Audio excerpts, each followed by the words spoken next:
Guys, welcome back to the channel. Today I'm going to be doing a tag for you. I was tagged by Adrian over at Strip Cover Lit to do the Daisy's Greenlight book tag. It's sort of dealing with our overuse of book hauls and our impulsive book buying that we do on BookTube here. And we are to choose a book from our bookshelves that we have kind of forgotten that we owned. Nothing like a little bit of embarrassment. Anyway, I wouldn't say I necessarily completely forgot I owned these, but I seem to have forgotten to get around to reading them. You know, one book piles up after another, and suddenly your interest like, oh, I want to read this one instead. And books seem to keep getting pushed to the back burner on the fire pile. Anyway, I've pulled about 5 books here off my shelves that I have owned for quite some time and just don't ever seem to get around to reading them. So I hope to rectify that with this sort of embarrassing tag. I'm going to start out with this one. This is by Scarlett Thomas, called Our Tragic Universe, a very strangely shaped vertical book, narrow and vertical. I read her book, The End of Mr. Y, quite some time ago and really enjoyed it. This one was just really intriguing looking. Love the look of it, except for the tallness. It's bizarre. But it sounded interesting. I'll read the back for you. If nothing else, to sort of reacquaint myself with why I bought it in the first place. It says, if Kelsey Newman's theory about the end of time is true, we are all going to live forever. For Meg, locked in a hopeless relationship and with a deadline long gone for a book that she can't write, this thought fills her with dread. Meg is lost in a labyrinth of her own devising, but could there be an important connection between a wild beast living on Dartmoor, a ship in a bottle, the science of time, a knitting pattern for the shape of the universe, and the Cottingley fairies, or is her life just one long chain of coincidences?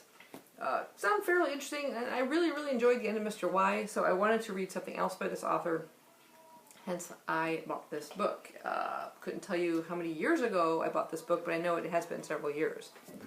Another one I picked up at a library sale. This is called Click.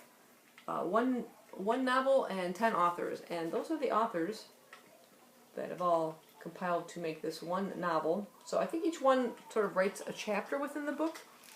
And it says, a camera, some photographs, a box of 7 shells, and many mysteries. Those are the things that Maggie and Jason inherited from their grandfather, the famed photojournalist George G. Keane. G traveled from Ireland to Russia, Japan to Australia, taking pictures of people at work, at war, in sports, and at play. Now Jason receives G's photographs and camera, though he has no idea what to do with them, and G leaves Maggie with the puzzle of the 7 shells, one that might take her whole life to solve. As Maggie and Jason use these gifts, they will discover all the people their grandfather was, and all the people they might yet become.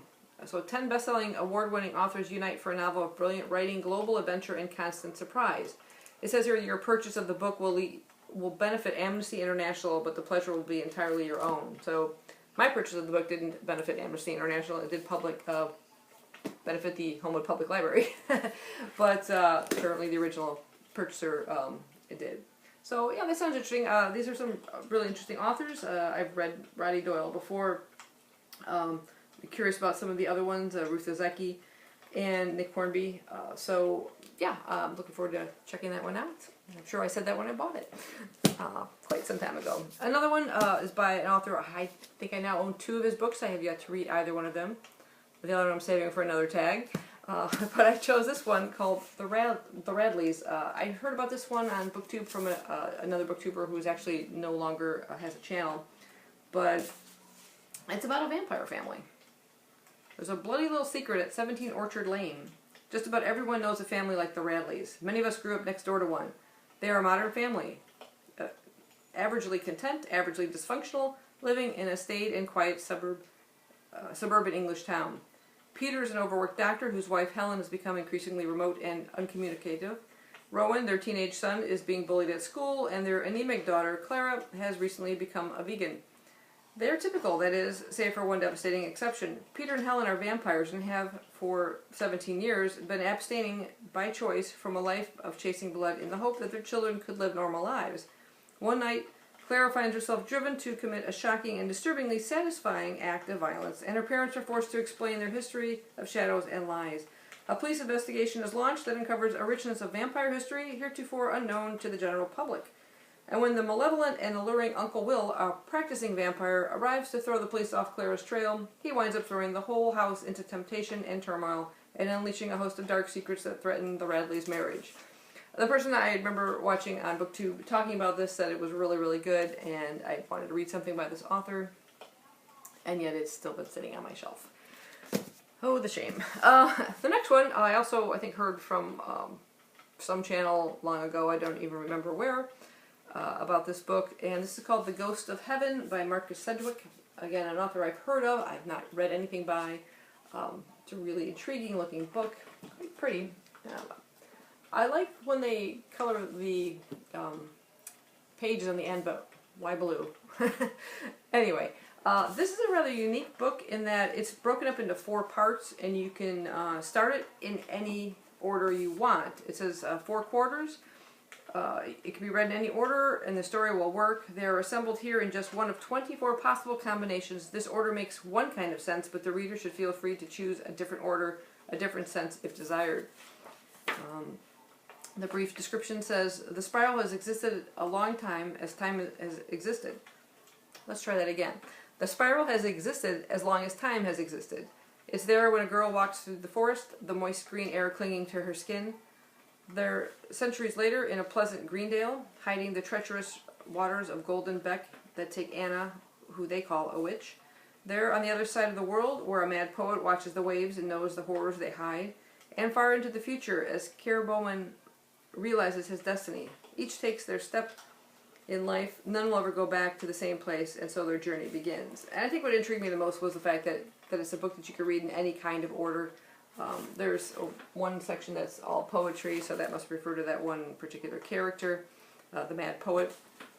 Yeah, so hence I picked up a copy and then forgot about it. And the final one I picked up because I've always had a fascination with everything about the Titanic, the sinking of it, the ship, the making of it. And I'd heard about a novel that was written back in 1898 by Morgan Robertson. And it's very eerie in its resemblance to the ship, the Titanic, and the events of its sinking. And that is called The Wreck of the Titan, or Futility. My particular copy does not have a dust jacket. It was originally published in 1898. And then again, the author revisited it in 1912 after the sinking and made some changes, subtle changes to the book, where he made the ship that's in this book slightly larger and changed a little bit about the ending. But the eeriness of it is it's about an ocean liner named the Titanic, that sinks in the North Atlantic after hitting an iceberg. There are several other similarities to it, and this was written 14 years before the Titanic sunk. So, I mean, that's just really creepy, and I don't know why I have yet to read. I think I've read a little bit of the beginning of it, but I've never read the entire book, and I should have read this quite some time ago. I would like to know how this particular story ends and stuff, but just a little bit about the beginning too here. I was just reading this again, how the ship is described as unsinkable, indestructible. She carried as few boats as would satisfy the laws. These 24 in number were securely covered and lashed down, etc. So again, the ship didn't think it could sink, so they didn't put as many lifeboats as, you know, would have been sufficient to save everybody, only just enough that the law required. Eerie. So yeah, these are the books that I have sort of forgotten on my shelf. So that is the Daisy's Greenlight book tag. I'm not sure who I'm going to tag yet. I'm going to see who maybe has done it or who hasn't been tagged, and I'll put your name down below. So be sure to check that out, and that's all I have for you today. Thanks for watching, and thanks Adrian for tagging me, or slamming me, as you said in the video. I'll see you guys later. Bye-bye.